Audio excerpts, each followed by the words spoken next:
यार ये क्या हो गया है एम एस धोनी की सीएसके को। हर बार जब हम देखते थे कि भाई सीएसके अगर एक सीज़न अच्छा नहीं करी है तो उसके अगले सीज़न वो उतनी ही मतलब शिद्दत के साथ बाउंस बैक करेंगे जितना कि पिछले सीज़न में उन्होंने ख़राब किया था। ये एम एस धोनी की सीएसके लगी नहीं रही है। जो M S Dhoni used to थे हम जिस टीम को देखने के लिए कि भाई इनको कमबैक सुपर किंग कहा जाता था सीएसके को, वो बिल्कुल भी वो लग नहीं रहे हैं। कहीं से भी बॉडी लैंग्वेज में कुछ भी वो दिखाई नहीं दे रहा है। कहीं पे वो लड़ाई करते हुए नहीं दिखते हैं। किसी भी प्लेयर की बात करिए आप, कोई भी ले लीजिए, ऋतुराज गायकवाड़ ले लीजिए या फिर कोई भी प्लेयर की आप बात कर लेंगे तो वो कहीं ना कहीं वो दिख नहीं रहा है कि ये प्लेयर जो है ये सीएसके का बैच पहनकर खेल रहे हैं। राजस्थान से हारे, बहुत ही पुअर परफॉर्मेंस हमको देखने को मिली है। It's very unlikely CSK, but ये अब मैं कहूँगा कि बन चुका है। We have to use to for this kind of performances from the CSK.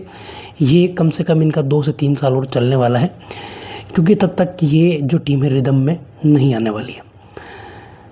आज का मैच भाई, पहले तो मेरे को कॉम्बिनेशन क्या खिलाया आपने टीम में। यहाँ पर मैथ्यू शॉट को आपने खिलाया था, ज़रूर से डिवाल ब्रेविस नहीं थे उनकी कमी को पूरा करने के लिए, बट मुझे बिल्कुल भी वो लगे नहीं मैथ्यू शॉट इस टीम में जगह बन रही है जहाँ पर आप एक मतलब कंपैरेटिवली जिस प्रकार की सीएसके की टीम है, जहाँ पर बैटिंग में ज़रूर से उनके ऊपर बल्लेबाज है, लेकिन मिडिल ओवर्स में उनके पास बैट्समैन नहीं है। जहाँ पर सरफराज शॉट मुझे लगता है कि खेलने चाहिए थे, उनको इम्पैक्ट प्लेयर के रूप में ज़रूर से लाया, लेकिन फिर बहुत देर हो चुकी थी। मैथ्यू शॉट ने भाई कुछ नहीं किया आज के मैच में, तो इट्स वेरी अनलाइकली सीएसके। बात करेंगे इस बारे में सीएसके का जो मैच हुआ है और वैभव सूर्यवंशी ने क्या रन बनाया भाई। 15 बॉल में अपने आप को ट्रिब्यूट दे दिया, उन्होंने 50 मारी है।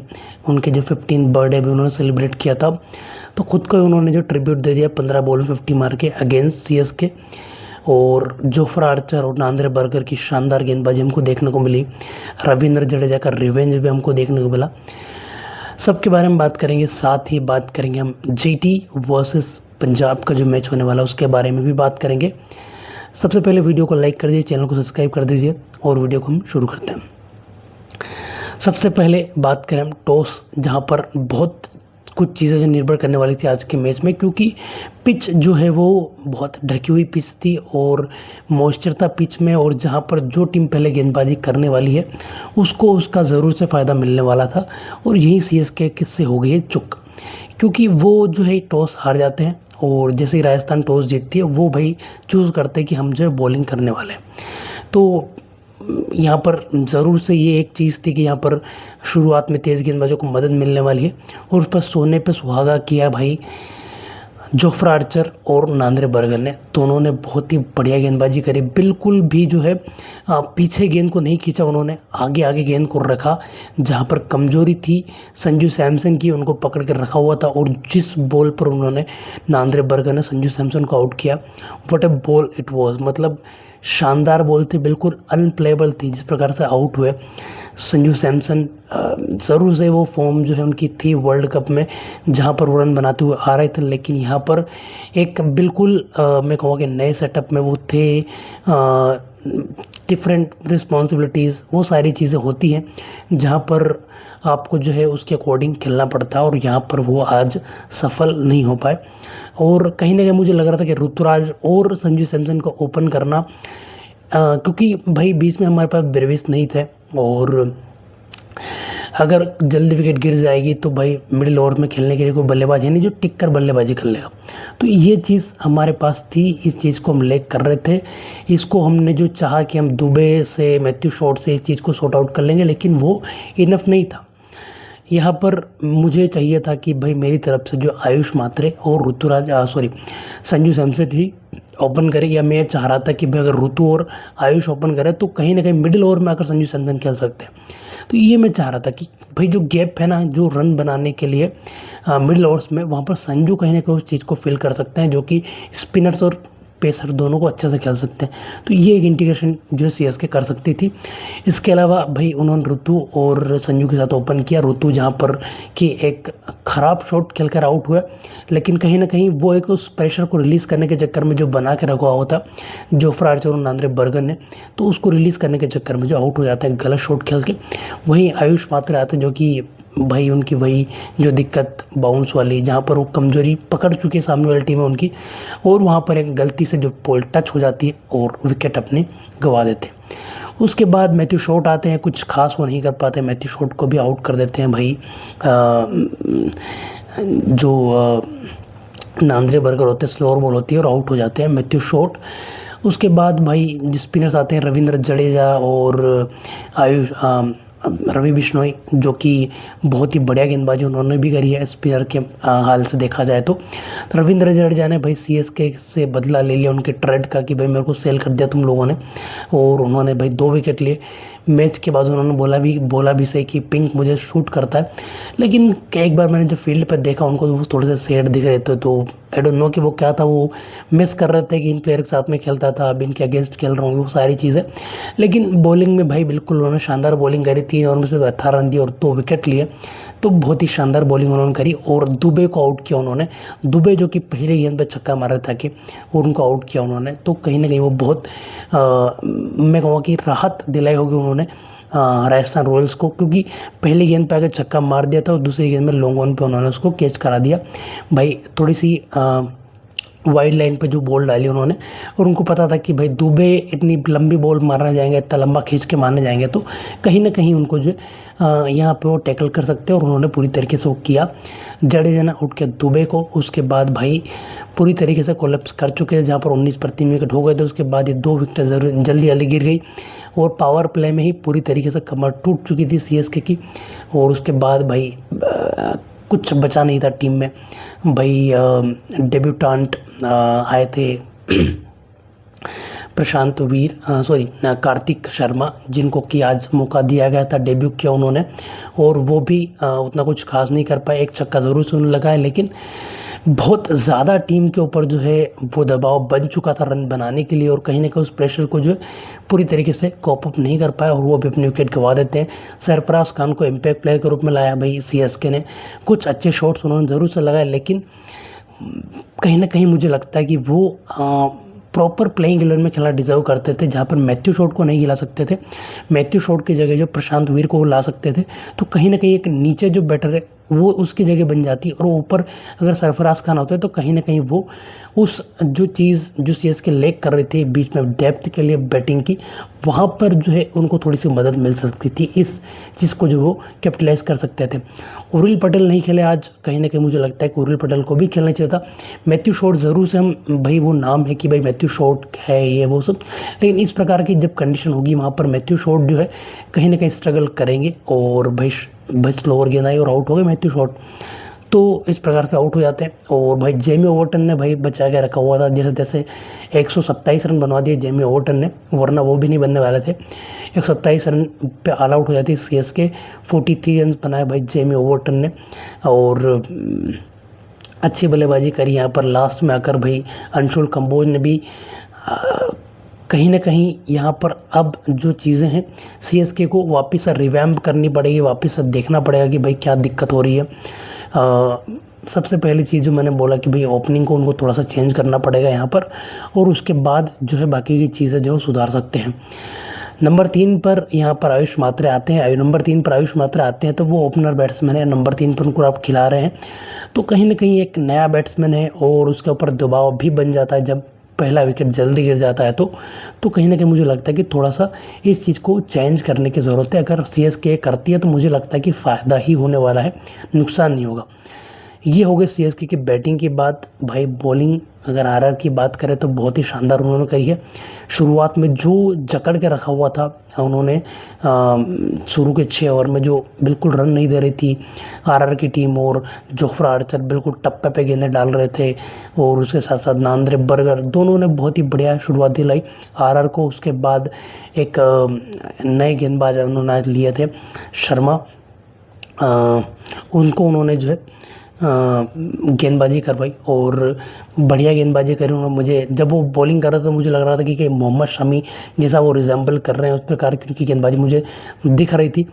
बहुत ही बढ़िया उन्होंने भी गेंदबाजी करी। संदीप शर्मा आए, संदीप शर्मा ने एक आध विकेट ली। उसके बाद मतलब ओवरऑल जो गेंदबाजी बहुत अच्छी रही है। रविंद्र जडेजा साथ साथ में और उसके अलावा रवि बिश्नोई, तो ये जो है एक दूसरे को कॉम्प्लीमेंट किया उन्होंने। दो दो विकेट करके एक एक विकेट करके विकेट निकाले, उस चीज़ को उन्होंने ऑल आउट किया।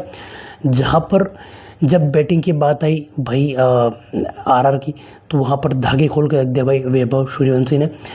पूरी मतलब पावर प्ले में मैच को ख़त्म कर दिया था उन्होंने, जो कि 6 ओवर में 74 रन बना चुके थे। 15 बॉल में ही जो है वो उन्होंने 50 मार दी थी। 52 रन बनाए उन्होंने और 17 गेंदों में। और कहीं ना कहीं ये जो चीज़ है ना कि भाई वैभव सूर्यवंशी जो आरआर के पास है, ये बंदा ज़रूर से एक चीज़ वो रहेगी कि भाई बच्चा है या कुछ भी बोल लो आप, लेकिन उस बंदे को डर नहीं किसी चीज़ का कि मैं आउट हो जाऊंगा, क्या मैं ऐसा शॉट नहीं खेलना चाहिए, इस यही शॉट को रोक लूँ, मैं इस बॉल पे नहीं मारूं। वो बिल्कुल भी नहीं उस बंदे में। वो जो सोचेगा ना कि मैं इस बॉल को मेरे को बाहर भेजना है, तो पूरी तरीके से जाएगा उस बॉल को मारने के लिए। और बहुत ज़्यादा हेल्प करता है उनका इस चीज़ में भाई, जो उनका बैट फ्लो होता है, जिस प्रकार से वो बैट घुमाते हैं, तो बहुत ज़्यादा हेल्प करता है उनको इस चीज़ में, कॉम्प्लीमेंट करता है वो। और भाई जो उनका बैट फ्लो है उसके साथ साथ बैट जो पावर वो जनरेट करते हैं, तो बॉल ज़रूर से जाती ही जाती है आउट ऑफ द पार्क। और शानदार बल्लेबाजी हमको उनकी देखने को मिली आज। जैसा कि रियान पराग ने भी कंफर्म किया कि मैंने भाई वैभव सूर्यवंशी को बोला है कि तुम्हारे लिए मतलब 14 के 14 मैच फिक्स है, चाहे तुम कैसे भी बैटिंग करो, तुम्हें 14 मैच खिलाएंगे हम। तो भाई वो एक तरीके से फ्री हैंड उनको दे रखा है। वही बात करें हम दूसरे बल्लेबाज यशस्वी जायसवाल की, तो भाई वो पता नहीं मुझे कौन से मूड में लग रहे थे, वो कौन सा वनडे टेस्ट खेलने आए थे वो, तो वैभव सूर्यवंशी बिल्कुल फ्री फ्लो में मार रहे थे। ऐसा लग रहा था कि दोनों अलग अलग जो है बैटिंग कर रहे हैं वो लोग अलग अलग पिच पर। 36 रन बनाए 33 बॉल में, तो 38 रन बनाए 36 बॉल में। तो जिस प्रकार से वो बैटिंग कर रहे थे, मैं सोच रहा था कि भाई ये बंदा क्या कर रहा है। हालांकि इसको इतना बड़ा नहीं था, लेकिन फिर भी कहीं ना कहीं वो और मतलब जो है वो अच्छा कर सकते थे। ध्रुव जुरेल और रियान पराग आए और उन्होंने भी भाई मैच को जिताया उनको। गेंदबाजी की बात करें सीएसके की, तो सीएसके इज़ लाइक कि भाई चले तो चांद तक नहीं तो रात तक, ऐसी वाली गेंदबाजी है सीएसके की। जहां पर अंशुल कंबोज ने 2 विकेट लिया 3 ओवर 27 रन देकर। और एक चीज़ यहाँ पर मैं और एक ऐड करना चाहूँगा भाई वैभव सूर्यवंशी के बारे में, कि वैभव सूर्यवंशी को जो क्या ये जो है वो एक चीज़ काम करने वाली आउट करने के लिए, क्या ये चीज़ की जाने वाली है वैभव सूर्यवंशी को आउट किए जाने करने के लिए। जब मैच देख रहा तब लग रहा था कि सीएसके जो प्लान कर रही है कि बहुत ज़्यादा वाइड खिलाया जाए वैभव सूर्यवंशी को। जब वो वाइड मारने जाएंगे तो कहीं ना कहीं वो लॉन्ग ऑन के दिशा में या फिर पॉइंट की दिशा में जो आउट हो सकते हैं लंबी बाउंड्री पर, और वो चीज़ करने को देख रही थी सीएसके। और Jamie overt sorry Matt Henry एक करने का ट्राई कर रहे थे। हालांकि एक बार मौका बना, दूसरी बार छक्का गया, लेकिन तीसरी बार जब अंशुल कंबोज ने ट्राई किया तो वहाँ पर सरफराज खान खड़े थे और उन्होंने कैच लिया। तो कहीं ना कहीं मुझे लगता है कि ये चीज़ जो है इन भाई साहब के सामने जो है काम कर सकती है। ज़रूर से वो छक्का भी मार देंगे उस बॉल को, क्योंकि बहुत बढ़िया बैट स्विंग है उनका और बहुत ज़्यादा पावर जनरेट करते हैं। लेकिन अगर बॉल को थोड़ा स्लो रखकर या फिर थोड़ा सा आप डिप करवा सकते हैं बॉल को, तो कहीं ना कहीं वो चीज़ जो आपके लिए फ़ायदा कर सकती है अगेंस्ट वैभव सूर्यवंशी। तो ये चीज़ मैंने ज़रूर से इसमें नोटिस करी है वैभव सूर्यवंशी के अगेंस्ट, कि किस प्रकार से जो है उनको रोका जा सकता है एक शॉर्ट प्लान बनाकर, जहाँ पर आप डीप पॉइंट में फील्डर खड़ा कर दिए गया, लॉन्ग ऑन की तरफ जो एक प्लेयर खड़ा कर दीजिए, वहाँ पर जो है आप इनको जो थोड़ा सा पकड़ सकते हैं। तो ये चीज़ एक काम कर सकती है। वहीं बात कर रहे थे जी भाई सीएसके की बैटिंग बॉलिंग की, तो भाई Noor Ahmad very much expected from this guy, but आज वो नहीं चले। जेमी ओवर्टन नहीं चले।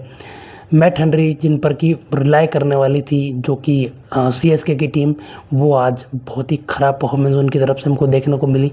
और खलील अहमद डिसेंट परफॉर्मेंस उनकी रही है, बहुत ही इकोनॉमिकल रहे हैं, लेकिन विकेटें उनको नहीं मिली हैं। जहाँ पर सीएसके की फील्डिंग भी जो है उतनी सही नहीं थी, बहुत ही ख़राब फील्डिंग करी है सीएसके ने। 2 कैच छोड़ दिए, रन दिए बहुत सारे फील्ड में, मिस फील्ड हुआ। तो कहीं ना कहीं ये चीज़ें जो है सीएसके ने करी है आज के मैच में। तो वो तीनों चीज़ में पुअर थे, ना बैटिंग करी सही से, ना बॉलिंग करी सही से, ना उन्होंने फील्डिंग सही से करी। जब तीनों ही चीज़ आपकी हिली हुई है और आपका ओपनिंग मैच है, तो कहीं ना कहीं ये बहुत कुछ बता देता है आपकी टीम के बारे में कि आप किस प्रकार की तैयारी के साथ आए हैं और आपकी टीम किन परिस्थितियों से गुजर रही है। ज़रूर से पहला मैच ही है ये, लेकिन कहीं ना कहीं चीज़ें बहुत स्पष्ट हो जाती है पहले ही मैच में कि वो टीम इस सीज़न में क्या करने वाली है।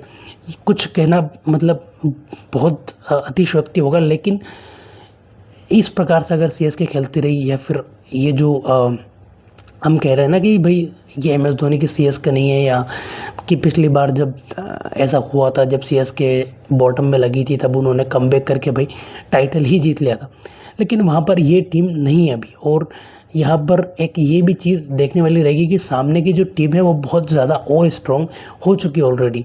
जहाँ पर आप देखिए, अगर आप एमआई, आरसीबी, डीसी, पंजाब, इनको हराना बहुत मुश्किल होगा सीएसके के लिए। हालांकि होम ग्राउंड में किस प्रकार से उन्होंने अपना जो है वो अपने आप को तैयार किया है, वो देखने वाली बात ज़रूर से होगी। अभी सीएसके के लिए बहुत ज़्यादा दिक्कत ये हो चुकी है कि उनको जो है कॉम्बिनेशन ढूंढना पड़ेगा एक सही साथ। जहाँ पर मैं बात कर सकता हूँ, अगर सीएसके कॉम्बिनेशन की बात करें तो यहाँ पर मैं एक बात ये कर सकता हूँ कि भाई ओपन करवा लीजिए आप। अगर आपको मिडिल ऑर्डर की समस्या आ रही है तो ओपन करवा लीजिए आप ऋतु और भाई आयुष मात्रे को।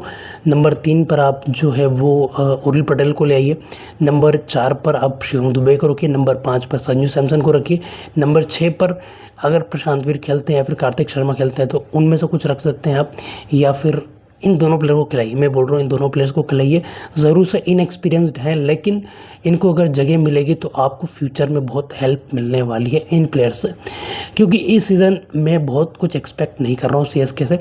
दे just have to play the game कि भाई वो क्या बेहतर कर सकते हैं, बस वही मैं चाह रहा हूँ कि वो करना चाहिए उनको। उसके अलावा मुझे लगता है कि बहुत ज़्यादा ट्राई करने की ज़रूरत नहीं है सीएसके को।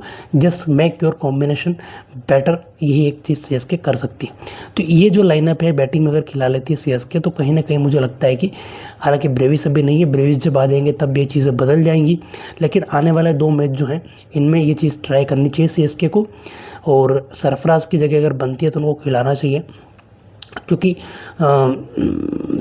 अब सरफराज जो है उन्होंने जो परफॉर्म किया है इन डोमेस्टिक, बहुत तेज़ रन उन्होंने बनाए हैं, तो कहीं ना कहीं वो ये चीज़ को कर सकते हैं। आज वो आउट हुए जडेजा के अगेंस्ट, बिकॉज वो खेलने गए भाई स्वीप। जडेजा को स्वीप मारना it is not that easy.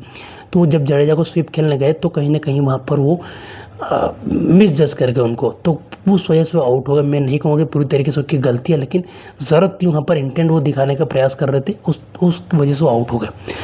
तो ये सीएसके वर्सेस जो आरआर का मैच हुआ है इसके बारे में था। उसके अलावा बात करते हैं भाई अब जीटी और पंजाब का जो मैच होने वाला है, जहाँ पर अगेन जीटी लुकिंग लाइक कि भाई वो थोड़े से जो है कमज़ोर दिख रहे हैं अगेंस्ट भाई जो कि फाइनल खेली पिछली बार का किंग्स 11 पंजाब, जो कि पंजाब किंग्स जो कि फाइनल खेली पिछली बार का, और लगभग वही टीम वो खिलाने वाले हैं। तो कहीं ना कहीं यहाँ पर पलड़ा भारी दिख रहा है पंजाब किंग्स का।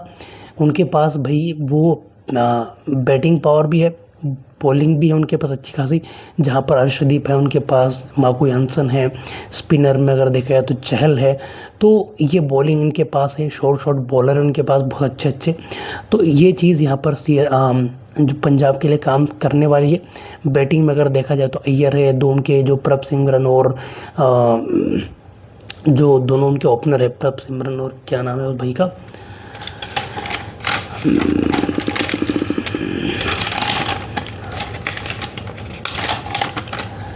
प्रियांश आर्या, प्रभसिमरन, श्रेयस अय्यर, शशांक, स्टोइनिस, नेहल वडेरा, शेगड़े। तो ये अच्छी खासी बैटिंग इनके पास है। मार्को यानसन है इनके पास, बॉलिंग में अर्शदीप है, यूजी है, तो ये अच्छी बॉलिंग भी इनके पास है। तो ये टीम जो है थोड़ी सी मुझे लगता है कि भारी पड़ने वाली है ऑन जीटी अगर बात करो तो जीटी की टीम क्या हो सकती है, तो जीटी जो है जीटी भाई इनके पास गिल, सुदर्शन, बटलर है इनके पास। ओपन ये करेंगे दोनों बल्लेबाज गिल और सुदर्शन। नंबर 3 पर जोस बटलर, नंबर 4 पर वॉशिंगटन सुंदर, नंबर 5 पर Kumar Kushagra, number 6 Glenn Phillips, number 7 Rahul Tewatia, number 8 Rashid Khan, Kagiso Rabada, Siraj, Sai Kishore और इम्पैक्ट प्लेयर के रूप में जो प्रसिद्ध कृष्णा खेल सकते हैं। तो ये टीम इनकी है। इनके पास भी बॉलिंग अगर देखी जाए तो भाई राशिद है, रबाडा है, सिराज है, प्रसिद्ध कृष्णा है।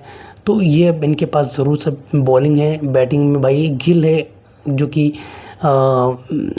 ज़रूर से रन बनाने का प्रयास करेंगे। सुदर्शन है इनके पास, जोश बटलर है, वॉशिंगटन सुंदर है। तो अच्छी टीम इनके पास भी है। हाँ, लेकिन परफॉर्मेंस वाइज अगर देखा जाए तो जिस प्रकार की परफॉर्मेंस रही थी पिछली बार पंजाब किंग्स की, जिस कॉम्बिनेशन के साथ वो आते हैं, जो उनके ओपनर हैं प्रियांश आर्या, प्रभसिमरन, श्रेयस अय्यर उनके पास है, तो कहीं ना कहीं यहाँ पर विस्फोटक बल्लेबाजों की फौज उन्होंने खड़ी कर रखी है। तो कहीं ना कहीं थोड़ा सा परिणाम है यहाँ पर भारी दिख रहा है पंजाब किंग्स का। मैं 60-40 इस मैच को बोल सकता हूँ, बिकॉज कि भाई ठीक ठाक बॉलिंग का जो है जीटी के पास भी है। और मैं कहूँगा कि यार ये मैच जो है वो पंजाब जीत सकते हैं, कहीं ना कहीं थोड़ा सा एज उनका है। और ये भी मैच मुझे लग रहा है कि थोड़ा सा वही हाई स्कोरिंग वाला होने वाला है। मुल्लानपुर में शायद मैच हो रहा है, तो मुझे लगता है कि थोड़ा सा हाई स्कोरिंग मैच ये हो सकता है। क्या मतलब होना चाहिए, क्या नहीं होना चाहिए जीटी के लिए? जीटी के लिए भाई परफॉर्म करना बहुत ज़रूरी है। शुभमन गिल अगर नहीं चलेंगे तो बहुत ज़्यादा दिक्कत है टीम के ऊपर आने वाले हैं, क्योंकि यहाँ पर जोश बटलर और साई सुदर्शन जिनका रिसेंट फॉर्म अच्छा नहीं रहा है, तो कहीं ना कहीं शुभमन गिल के ऊपर बहुत ज़्यादा जिम्मेदारी बढ़ जाएंगी। वॉशिंगटन सुंदर को किस प्रकार यूज़ करने वाले, एज एन ऑलराउंडर वो खिलाएंगे या फिर फिनिशर के रूप में लेके आएंगे या फिर एज से बैट्समैन वो खेलेंगे, क्योंकि यहाँ पर बॉलिंग में उनके पास स्पिनर में देखा जाए तो राशिद खान है और साई किशोर है। साई किशोर को मुझे लगता है खिलाना चाहिए उनको, बैटिंग भी वो कर लेते हैं। रशीद खान तो ज़रूर से खेलेंगे ही खेलेंगे। और क्या वो जो है नहीं करना चाहिए कि भाई जो इनके जोश बटलर है इन पर वो रिलाई नहीं कर सकते, बिकॉज उनकी रिसेंट फॉर्म जो है उतनी अच्छी नहीं रही है। अगर यहाँ पर वो अगर गए कि भाई जोश बटलर ही हमारे सब कुछ है, माई बाप है, तो भाई इनको थोड़ा सा जो है इस चीज़ से बच कर रहना होगा। अगर जोश बटलर 2-3 मैच में नहीं चले तो आपको जो ज़रूर से रिप्लेसमेंट ढूंढना पड़ेगा। और अगर पंजाब की बात करें भाई, पंजाब भी वही टॉप 3-4 बैटर के ऊपर जो चलने वाली है, क्योंकि मिडिल ऑर्डर इनका भी इतना कुछ खास नहीं है, तो 3-4 बैटर का चलना बहुत ज़रूरी है। और अगर देखा जाए तो यूजी चहल इनके पास ज़रूर से मिस्ट्री स्पिनर या फिर कहें कि एक क्या बोलते हैं उसको, विकेट टेकर, जो गेंदबाजी वो करते हैं, एक ब्रेव गेंदबाज वो हैं उनके पास अवेलेबल। लेकिन स्पिनर्स को बहुत ज़्यादा कुछ मिल नहीं रहा है इस आईपीएल में, तो कहीं ना कहीं थोड़ा सा जो है सही से यूज़ करना पड़ेगा उनको, यूजी चहल को। और लेट्स सी क्या होता है इस मैच में। फिलहाल इस वीडियो में इतना ही, मिलते हैं अगले वीडियो में, तब तक के लिए स्वस्थ रहिए, मस्त रहिए, नमस्कार।